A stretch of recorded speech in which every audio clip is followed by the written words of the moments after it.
Welcome to Community Health Corner. I'm Lacey. And I'm Ursula. And it's May. Yay!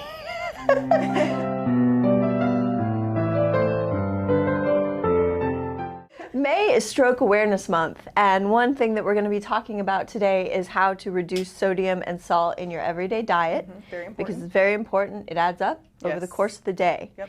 Our recipe that we're going to make in the Community Health Kitchen today is a chicken basil pesto salad. And we're going to show you 3 ways that you can have that for lunch or dinner so that you can keep it exciting in the kitchen. Yes. Or breakfast. Or breakfast or a snack.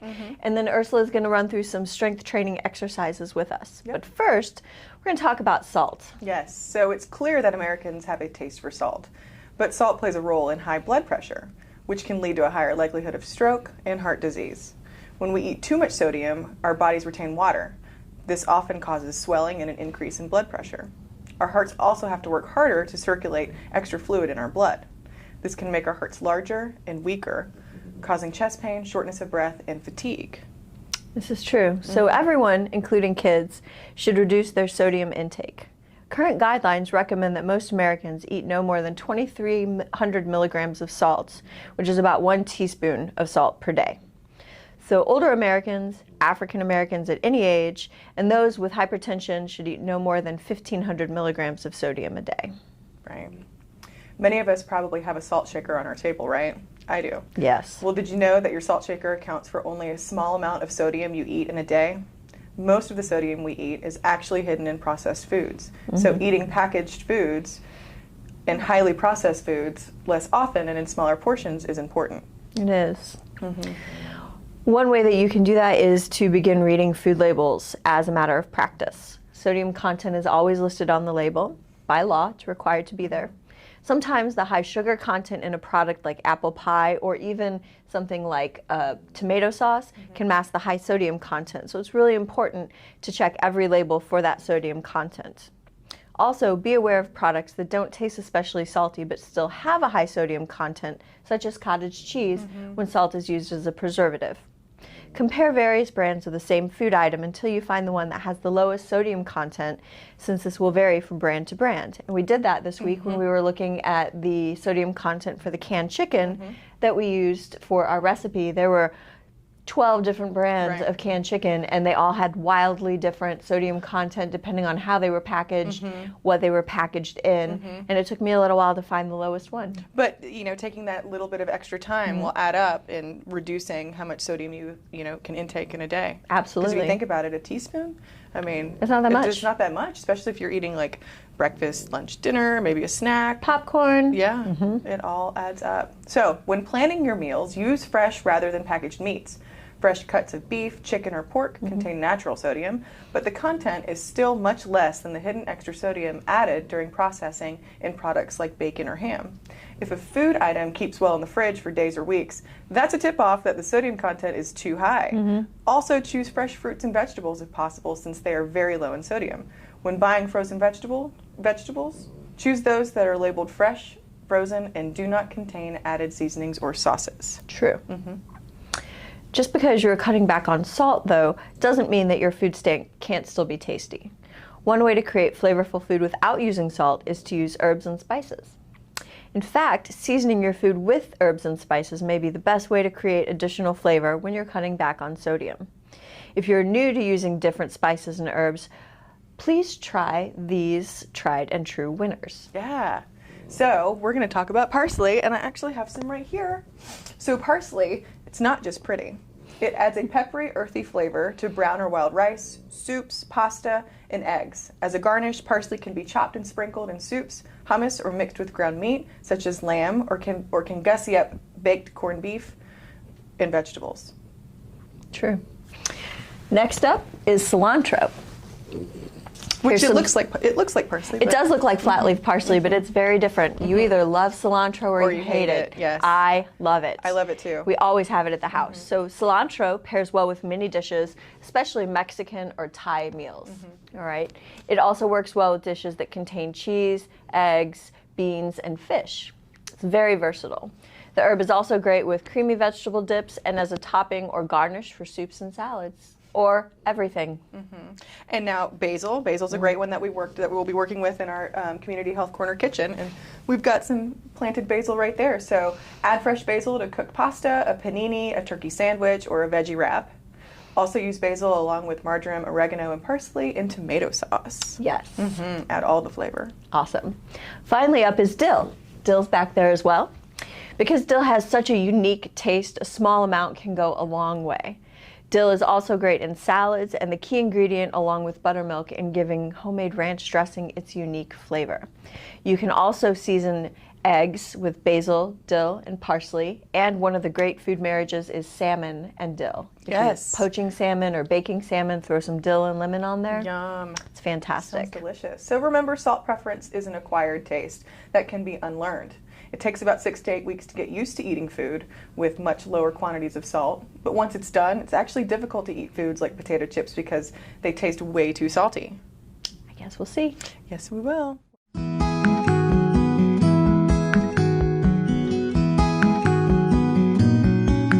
Okay. Today, we're going to talk about container gardens. Usually, we go to our local grocery store or farmer's market to buy vegetables, but today, we're going to talk about how to grow them yourself. While it is possible to grow all sorts of fruits and vegetables in containers, today we are going to focus on growing herbs. They take up less space than many other plants, they're easier to grow, and they can save you a lot of money. Finally, as we talked about earlier, they can even help you reduce your salt intake. Now, maybe you're thinking, but I don't have any room for a garden, or I don't know much about herbs. If this is the case, container gardening may be just for you. You might be surprised to learn that anybody, no matter where you live, can garden, especially if you garden in containers. First, you'll need to decide where you can put your container garden. This can be indoors by a large window, out in your yard, or even on a balcony or patio. Once you have identified some possible spaces for gardening, keep track of how much sunlight each space receives throughout the day. You will want to choose herbs that will grow in the amount of sunlight you have available. The next step is to find some containers by looking around your house for things that you already have. For most herbs, you can use a shallow container that is wide. This can be filled with about 4 to 6 inches of soil. Most vegetables will need a larger container that can be filled with a minimum of 8 to 12 inches of soil. Make sure to punch holes in the bottom of any container you use to provide proper drainage. Here are some containers that you can use with found objects around the house. So this is an aluminum baking pan. This is great if you'd like to start seeds at your house. You just want to make sure to drill some holes in the bottom, fill it with soil, and then plant the seeds. This is a deeper container. This would be great for one of these herbs. Again, drilling holes in the bottom, filling with soil, and go ahead and plant your herb or plants. A larger one if you have more than one plant you'd like to do together. And finally, if you think you might want to do a larger plant like a tomato, these buckets from Lowe's and Home Depot are fantastic. Again, make sure you drill some holes in the bottom, fill it with dirt, and you're all set. Next, you will need soil and seeds or seedlings. Good growing medium for container gardens is light and fluffy to allow air and water to flow. This allows nutrients to be carried to the plant and the roots. A heavy soil will hold the water and air, and the plant will become waterlogged. This mix by Miracle-Gro is great for in-home container gardens. It already has plant food in it, is light and fluffy, and will get you started on the right foot. Now, when you're selecting herbs to grow, read the information on the seed packet or the plant marker. So on the back of the seed packet lists all the information that you need, and on the plant marker, it will list the same information on the back. Today, we've got herbs as our focus. So we've got basil, we have parsley, dill, and cilantro. All of these are incredibly versatile and can be used fresh, dried, cooked in several recipes. If you receive SNAP benefits, remember you can use your EBT card to purchase seeds or seedlings at participating stores or farmers markets. Unfortunately, the big box stores such as Lowe's, Home Depot, and Ace are not set up to accept SNAP benefits, but many smaller hardware stores, grocery stores, and farmers markets such as the Mulberry Market in Tatnall Square Park are able to accept SNAP benefits for food-bearing plants and seeds. So now we're going to plant our basil. I chose basil because it's what we're going to use in our recipe this week for a chicken basil pesto salad. So we are going to take our container, pretend that we have drilled holes in the bottom. We're going to fill it with some dirt. You want to fill it about 2/3 of the way up. And then we're going to take our plants. Now when you're pulling the plants out of the container, you want to loosen it at the bottom just a little bit so that you can lift it out by the stems very gently. Now you'll notice it appears to be a little root bound, and this is okay. So you want to just gently break apart the roots at the bottom and loosen all that soil. It's okay if you break some of the roots, it's just fine. You're going to set it down in the container, and then you're going to surround it with soil.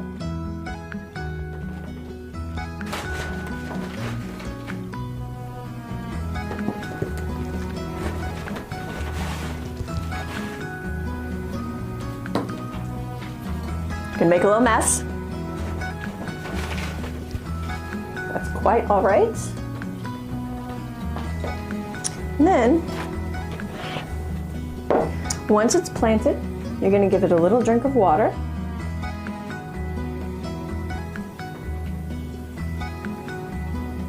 You're going to place the container in your sunny location and water regularly. You want to keep the soil moist but not wet. As the herbs or vegetables grow, harvest the edible portions and enjoy your harvest in new recipes, like this month's Community Health Corner recipe, the pesto chicken salad. Enjoy!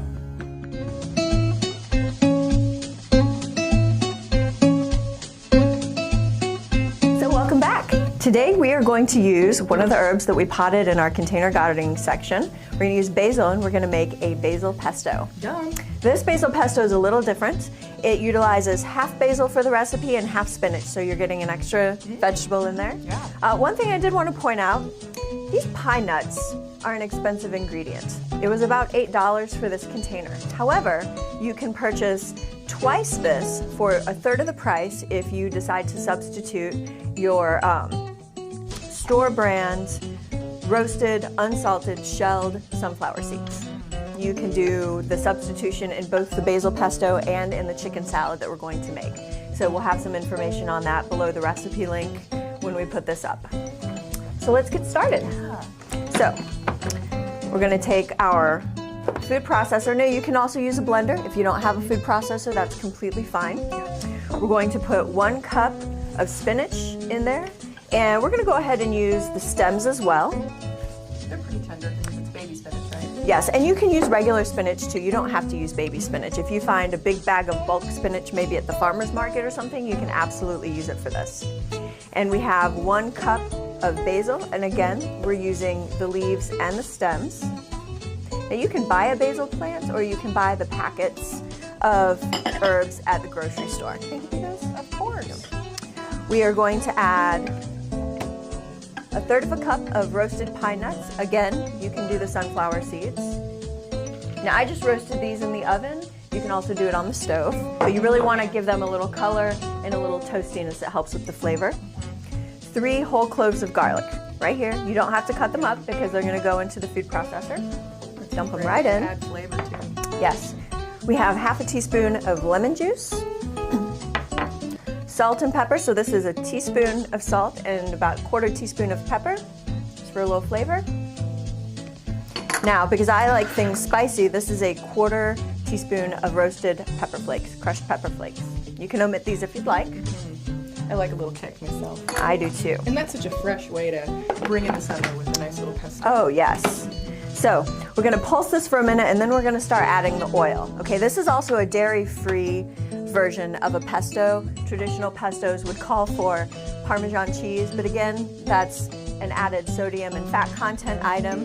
It's also kind of expensive. So I tried this at home. It's fantastic. I don't feel like you're going to miss the cheese. So bright. It is so bright. And then we're going to turn it on, and we're going to just add a thin stream of the oil until, this is a 1/2 cup of oil, until it is all incorporated. Are you using extra virgin olive oil? I'm using extra virgin olive oil. You could use a different oil if you'd like. You could use canola oil. You could use the sunflower oil. That's beautiful. Yes. And then we're going to scrape down the sides and mix it a little more. And that is going to be our pesto. Oh, it smells so good. Oh, it really does. You can smell the toasted pine nuts in it here. It's smells really amazing. fantastic. Spread that on some whole wheat bread. Oops. Delicious. And really simple.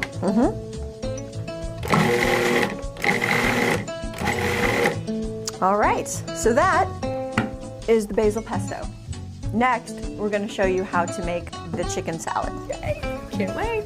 We'll be right back. Yeah. First, we made the basil pesto, and now we're going to make the chicken salad with the basil pesto. But first, I want to talk about chicken.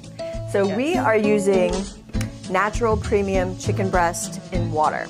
Okay, there's still some sodium in here, but this is one of those opportunities that you have to read the labels and make a very informed decision. This was by far the lowest sodium content of all of the canned chicken in the chicken aisle at the Kroger. Because it's in water and it just happened to be the brand, it's the Kroger brand, and it was actually less sodium than the organic varieties that were there as well. So read your label. This has, in this container, 6 servings, okay, so it's a 2-ounce serving of chicken, 6 servings, 45 calories, and per serving, 270 milligrams of sodium, okay? So that's nothing to sneeze at, but it's still a lot less. Now, you could boil chicken breast at home.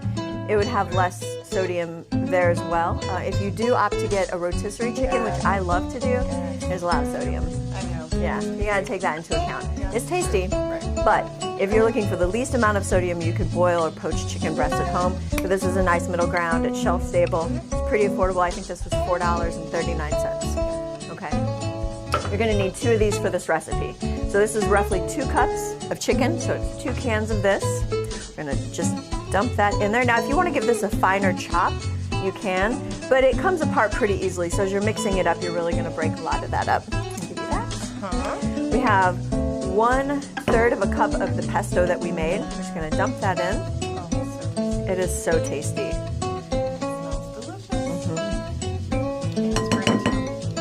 Thank you. We have 1/4 of a cup of mayonnaise. I used an olive oil based mayonnaise. Again, check your sodium levels on these. We have 2 tablespoons of red onion that we diced up. That might be a little more than that. I really like red onion. Sweet Vidalia onion. Or you could use a sweet Vidalia onion. We have 1/2 cup of more toasted pine nuts. Or sunflower seeds if you're using that. Yes, or the sunflower seeds. And then a tablespoon of lemon juice. Okay. Now we're gonna mix all this up.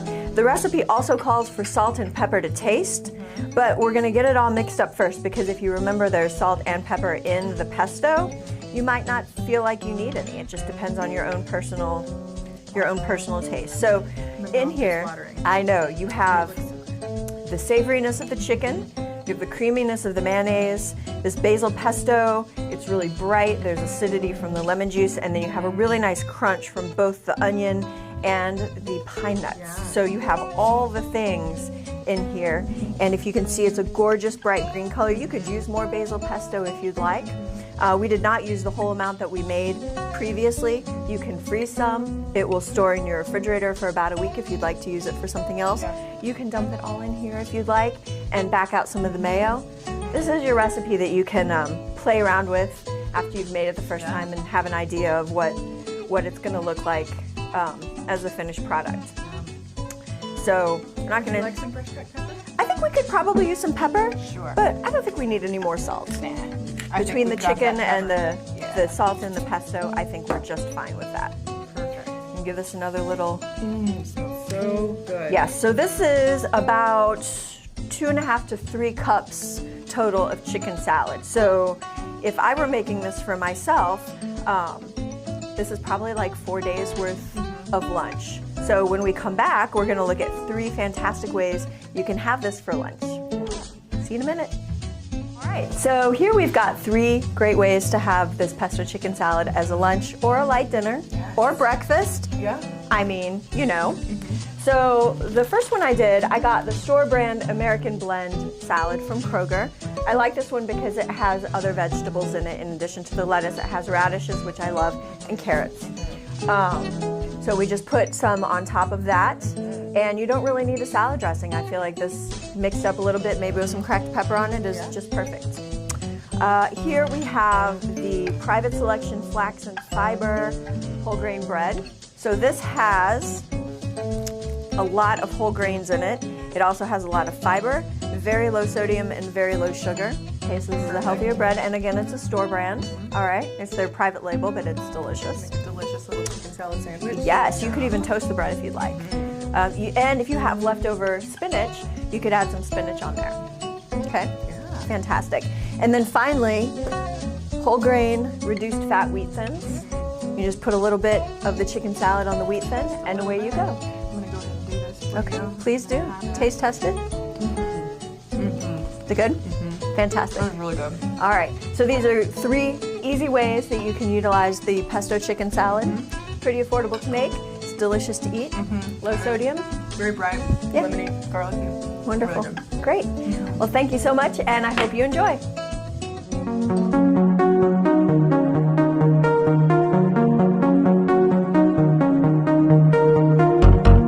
Let's talk about strength training. But really, let's talk about some strength training, because strength training is very important for your muscles and overall health. Small changes in muscle strength can make a real difference in everyday function. An increase in muscle that you can't even see makes it easier to do things such as get up from a chair, climb stairs, carry groceries, and improve balance. But first, safety is always very important. If you are unsure about a particular exercise, or if you have recently had hip or back surgery, talk to your doctor before beginning any new exercise routine. Breathe regularly, slowly in through your nose and out through your mouth. Avoid locking your arm and leg joints in a straightly tightened position. When using a chair for exercises, make sure that the chair is stable enough to support your weight when seated or when holding on during the exercises. You can use weights, resistance bands, or common objects from your home, such as a gallon of water or large bottle of detergent, a standard bag of potatoes, a case of canned beverages, a backpack filled with cans or books. Aim to complete strength exercises for all major muscle groups 2 or more days per week for 30-minute sessions each.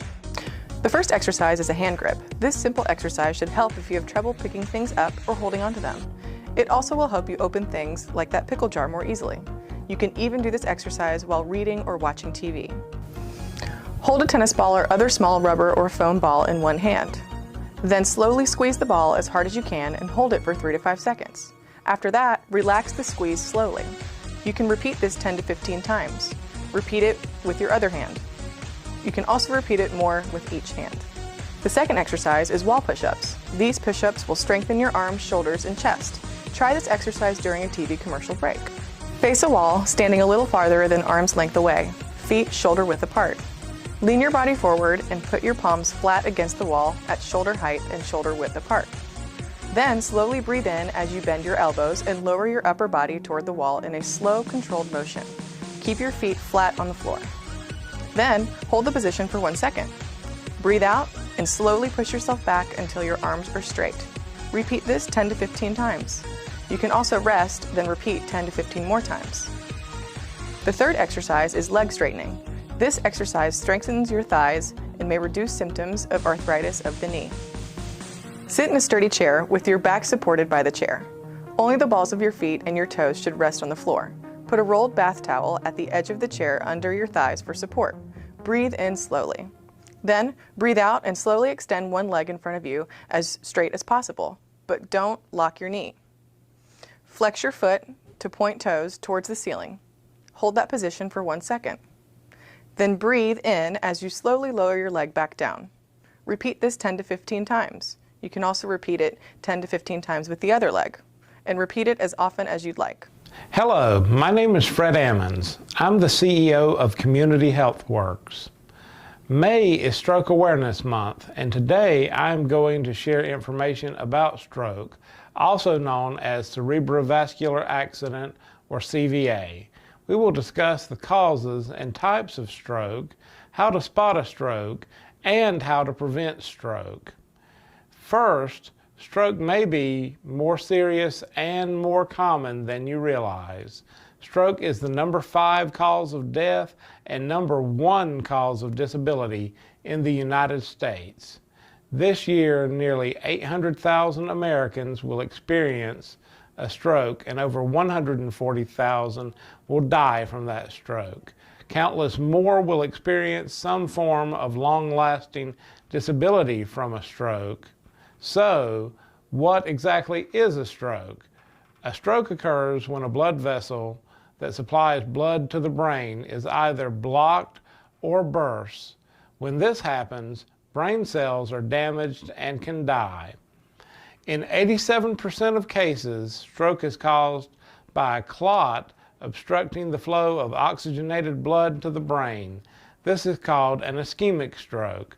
During an ischemic stroke, brain cells are deprived of oxygen and other nutrients they need to survive.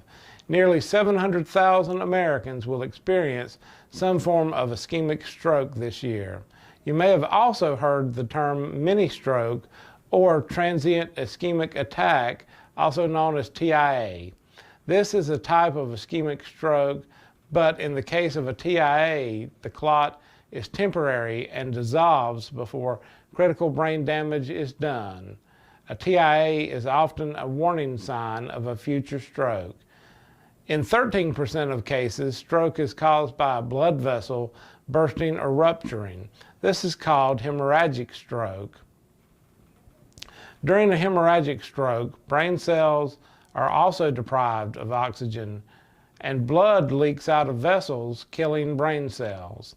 In addition, this blood can accumulate, putting pressure on surrounding cells, causing additional damage.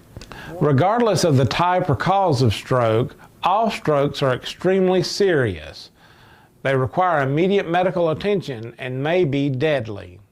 The key to spotting a stroke is to think fast. Fast means quickly, but it is also the key to spotting stroke in yourself or others. F stands for face drooping. Does one side of the face droop or is it numb? If stroke is suspected, ask the person to smile. Is the person's smile uneven or lopsided? A stands for arm weakness. Is one arm weak or numb? Ask the person to raise both arms. Does one arm drift downward? S stands for speech. Is speech slurred? Is the person unable to speak or hard to understand? Ask the person to repeat a simple sentence. T stands for time. If the person shows any of these symptoms, even if they go away, call 911 and get them to the hospital immediately. It is extremely important to err on the side of caution. The adage is, time lost is brain loss. It is critically important that if you suspect that you or anyone else may be experiencing a stroke, call 911 and get medical attention immediately. Remember, when brain cells die, they do not grow back. The good news is that 80% of strokes are preventable through changes in diet, lifestyle, and controlling underlying medical conditions. The single greatest risk factor for stroke is hypertension or high blood pressure. It is extremely important to receive routine, preventative, primary care and to check your blood pressure between doctor visits. If your blood pressure is elevated, it is important to discuss this with your physician and follow your doctor's healthy lifestyle recommendations, as well as taking prescription medication as prescribed.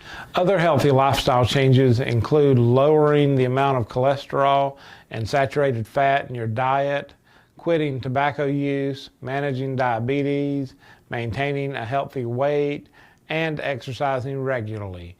If you have a congenital heart defect or a heart rhythm disorder such as atrial fibrillation, talk to your doctor about ways to lower your stroke risk.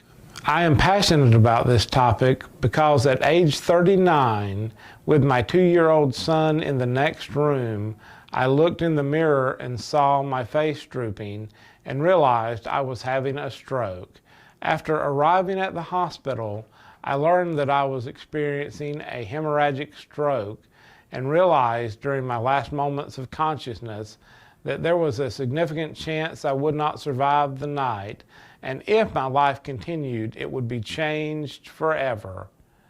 I spent the next month largely unconscious and on a ventilator in the intensive care unit, unable to breathe on my own.